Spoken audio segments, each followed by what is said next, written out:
दर्शकों नमस्कार, स्वागत है आप सभी का आज के इस कार्यक्रम में। दर्शकों, हास परिहास और उल्लास का रंग रंगीला पर्व होली समुपस्थित है। प्रेम और भाईचारे के साथ ही यह पर्व सामाजिक समरसता का भी पर्व है। बनारस, जहाँ पर अपनी एक विशिष्ट जीवन शैली है और यह अपनी विशिष्ट जीवन शैली के लिए ही जाना और पहचाना जाता है, यहाँ होली को मनाने की भी बड़ी विशेष परंपरा रही है। तो काशी में जीवंतता के प्रतीक होली पर आज हम इस कार्यक्रम में चर्चा करेंगे और चर्चा करने के लिए इस वक्त हमारे साथ उपस्थित हैं वरिष्ठ पत्रकार और लेखक डॉक्टर के शर्मा। तो बहुत बहुत स्वागत है डॉक्टर साहब आपका हमारे इस कार्यक्रम में। और जैसा कि आप भी जान रहे हैं, होली का पर्व हमारे सामने है। जी। तो होली शब्द का जो एक शब्द है, इसका अर्थ क्या होता है? देखिए, होली शब्द के पीछे दो चीज़ों को लोग लेते हैं। जी। पहला तो मेरा ये कहना है कि होली शब्द का अर्थ होता है पवित्रता। हमारे क्रिश्चियन धर्म में कहा जाता है होली वाटर्स, माने पवित्र जल। जी। तो ये होली शब्द का तात्पर्य पवित्रता से पहला है। दूसरा हम लोग जोड़ते हैं होलिका से, कि प्रहलाद की जो बुआ थी उनकी चूँकि उस दिन मृत्यु हुई थी, इसलिए होलिका से होली को कहा जा रहा है। जी। लेकिन हमारे यहाँ जो भारतीय धर्म संस्कृति में प्राचीन काल में बसंत उत्सव मनाया जाता था। जी। तो बसंत उत्सव का ही जो एक परिमार्जित स्वरूप जो था, ये फागुन की पूर्णमासी को होली मनाने की परंपरा हमारे यहाँ शुरू हुई। तो होली तन और मन और सामाजिक समरसता को पवित्र करने का एक अद्भुत त्यौहार है, जिसे प्रतिवर्ष मनाया जाता है। देखिए, सभी त्योहारों में हम एक उपहार दे करके त्यौहार की मान्यताओं को पूरी करते हैं। जी। जी। होली में क्या है, रंग पड़ा, स्नान किया, मन से प्यार से लोगों से गले मिले, अबीर लगाया, गुलाल लगाया।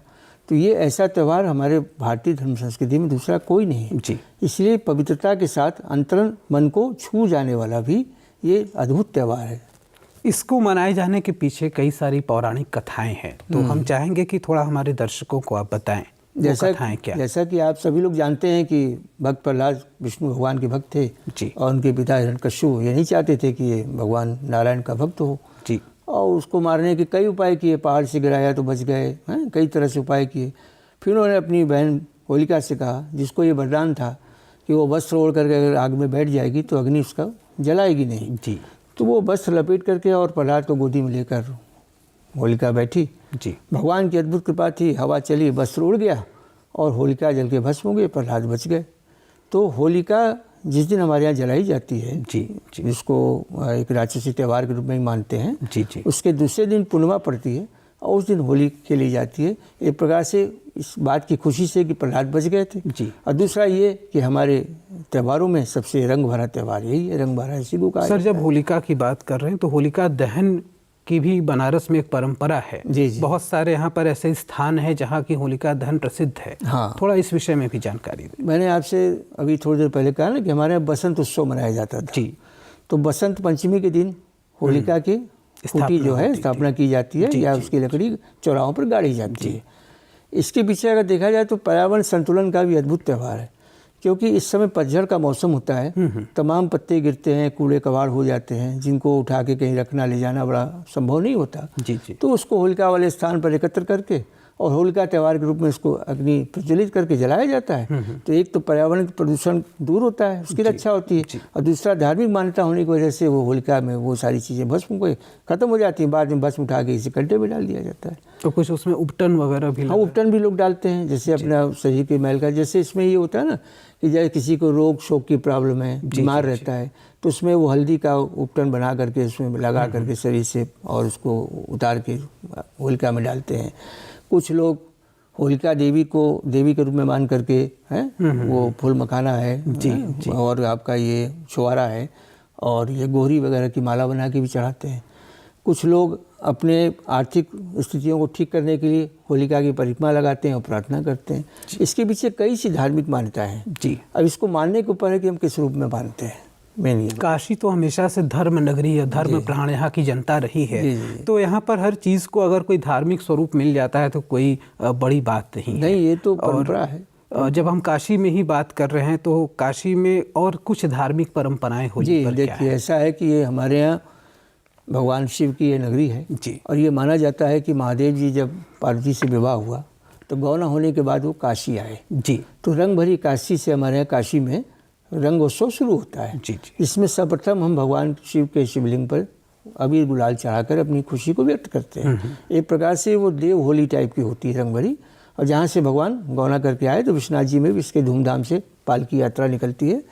तो रंग भरी से लेकर होली तक जो ये समय होता है, ये इस त्यौहार का महत्वपूर्ण अंग होता है। इसमें धार्मिक उत्सव के साथ लोग जो है सामाजिक और सांस्कृतिक उत्सवों को भी शामिल करते हैं। ढोल नगाड़े लेकर के भगवान शिव की बारात में शामिल होते हैं। और कुछ सालों से एक मसान होली की परंपरा भी यहाँ शुरू हुई है, जो होली के बाद मसान में औघड़ और साधु जो कि भगवान शिव के परम भक्त होते थे, वो गृहस्थ नहीं होते थे, इसलिए गृहस्थों के साथ होली नहीं खेल सकते थे। तो चिता की भस्म से वो मसान होली की परंपरा यहाँ आज भी दिखाई देती है जी।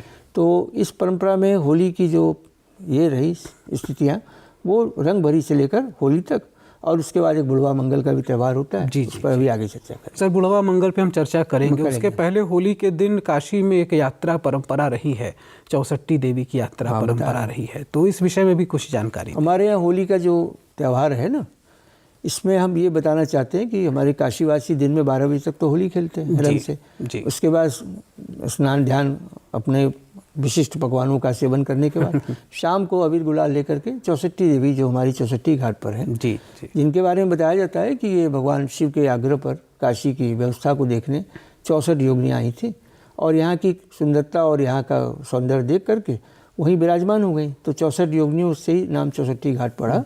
और उस घाट की सीढ़ियाँ भी गंगा से और मंदिर तक 64 सीढ़ियाँ, मतलब 64 सीढ़ियाँ। अच्छा। हाँ, ये इसकी पहचान है कि ये 64 घाट है। अच्छा अच्छा। तो देवी के उस मंदिर में लोग जाके अपने जीवन की आर्थिक उन्नति और परिवार की खुशहाली के लिए अबीर गुलाल चढ़ाते हैं, प्रार्थना करते हैं। होली की परंपरा में आपको हम एक बात बताना चाहते हैं कि मुगल काल में जो थे, जब काशी में मुगल काल शासन था, तो मीर घाट पे एक मीर रुस्तम अली रहते थे।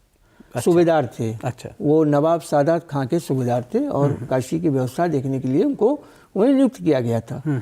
तो मीर रुस्तम अली जो है काशी की होली के रंग में ऐसे रंगे कि उनको बड़ा ही आनंद आने लगा और होली के त्यौहार को वो अपने त्यौहार के रूप में धूमधाम से मनाने लगे।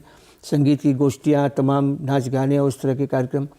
उससे क्या हुआ कि जब वो मालगुजारी जो देते थे नहीं दे पा रहे थे समय से, तो सादात अली खान ने 1735 में उनको गिरफ्तार करा लिया कि ये आदमी ठीक नहीं है, और मनसाराम जी को काशी की व्यवस्था देखने के लिए सौंप दिया।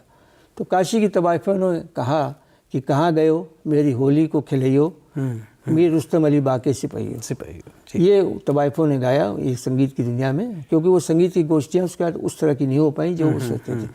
हाँ, इसमें ये था कि काशी की जो परंपरागत अपनी रंग और भंग की जो त्यौहार है हमारा काशी, जिसमें बड़ी ही विशिष्टता और शुद्धता के साथ लोग इस त्यौहार को मनाते थे।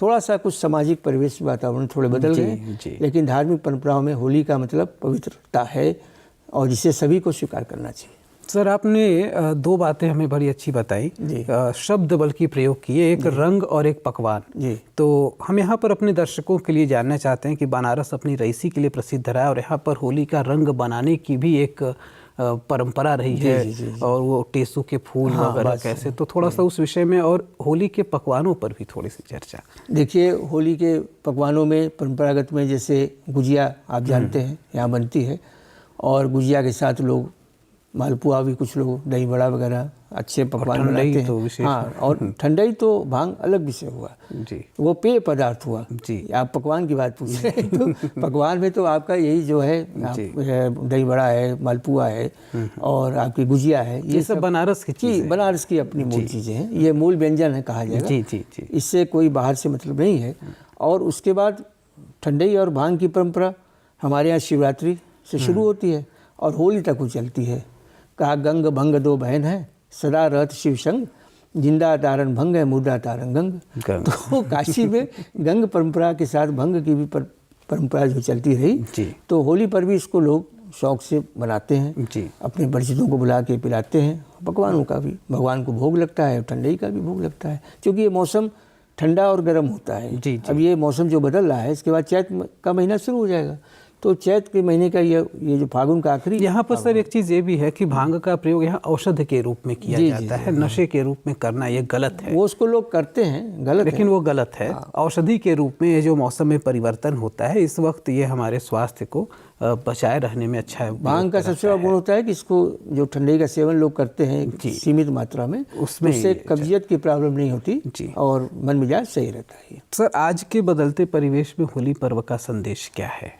देखिए, होली की परंपरा के अंतर्गत अभी हम बुढ़वा मंगल की भी चर्चा करना चाहते हैं जी, क्योंकि जो काशी के रईस लोग होते थे या काशी नरेश या ये लोग सारे लोग जो है, इन लोगों ने काशी में बुढ़वा मंगल क्या था, ये वृद्ध अंगारक उत्सव था। मतलब जो वृद्ध जो है होली नहीं मना पा रहे हैं या उसका नहीं लाभ उठा पा रहे, तो उनके लिए गंगा के किनारे बजड़ों पर चेत सिंह घाट पर जो है बुढ़वा मंगल का आयोजन काशी नरेश कराते थे। और उसमें भारतेंदु जी ने जो है इसमें मेन भूमिका निभाई थी। और भारतेंदु जी के साथ उनके काशी के सभी संभ्रांत लोग मिल करके इस उत्सव को धूमधाम से 3 दिन मनाते थे। इसमें पहले दिन होता था मंगला, दूसरे दिन दंगला, तीसरे दिन होता है झिलंगा। मैं 3 दिन उत्सव होता, हाँ 3 दिन उत्सव होता, मंगला, दंगला और झिलंगा। अच्छा। और चौथे दिन होता था लहासी काट दे। अच्छा, हाँ वो मैं बता रहा हूँ। तो पहले मंगला वाले दिन जो है गाना बजाना होता था, दंगला वाले दिन जो है संगीत की कॉम्पिटिशन्स होती थी, कुश्ती नहीं, संगीत की, मतलब संगीत, हाँ, जिसमें कौन जीता उसको काशी नरेश सम्मान देते थे। काशी नरेश रामनगर से आते थे, घुड़दौड़ और मोरपंखी वाली नाव से आते थे चेत सिंह घाट पर, सम्मानित करते थे।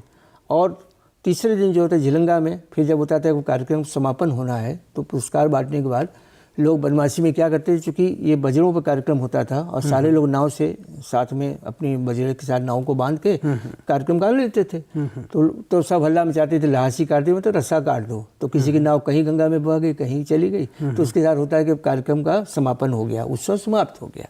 इसमें लोग थोड़ा सा ये हुड़दंगई करते थे, इसको काशी में कहा गया लहासी काट दे। तो बुढ़वा मंगल के लिए कहा गया कि डूब न जाए कहीं काशी में गंगावासी है, नौजवानों का सनीचर है बुढ़वा मंगल।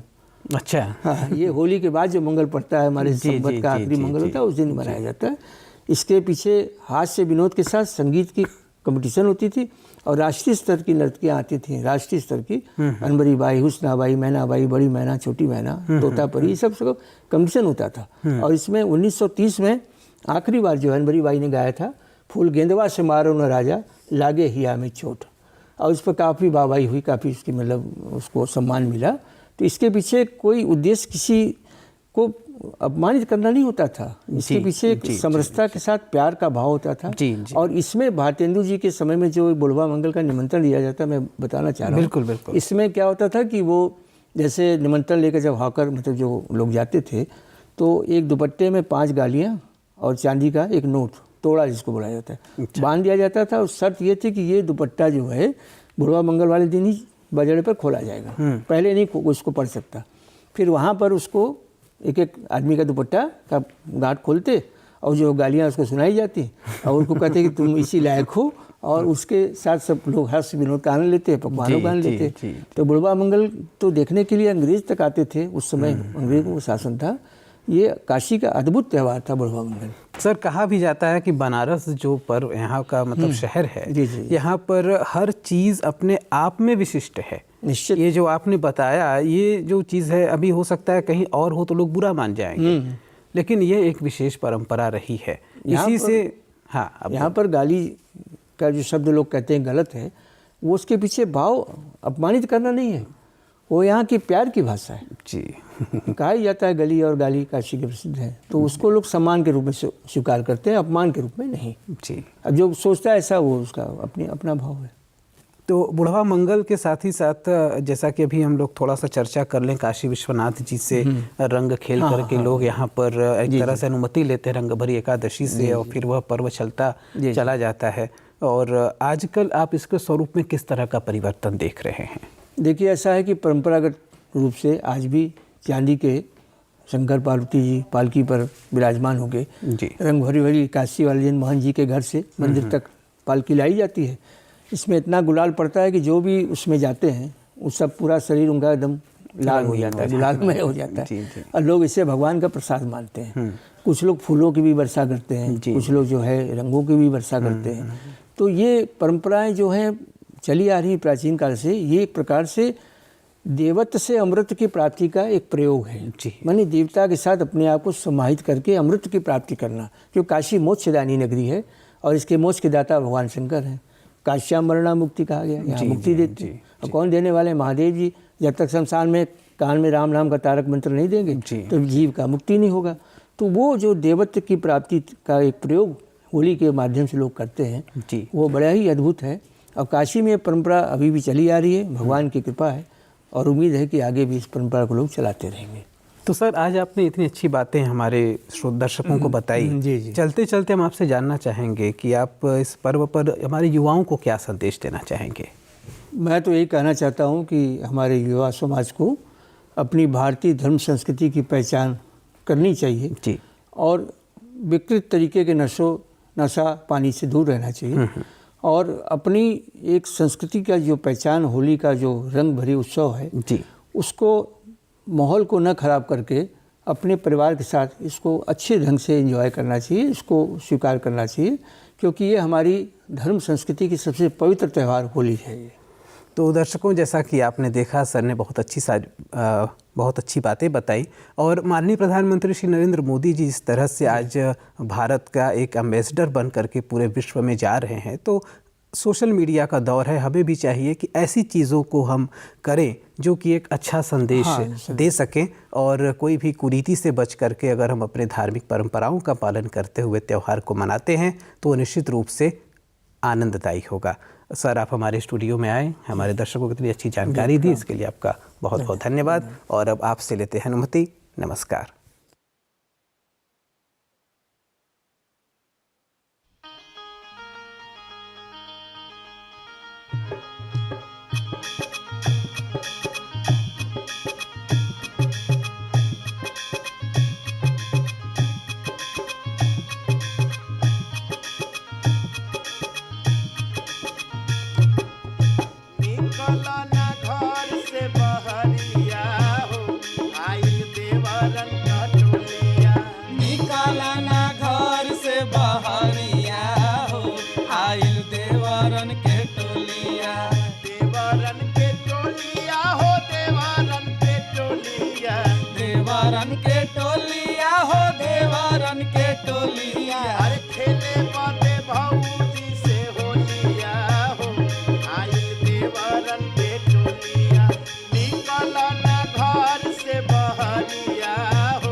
होलिया में करी सब ठिठोलिया हो, आइल देव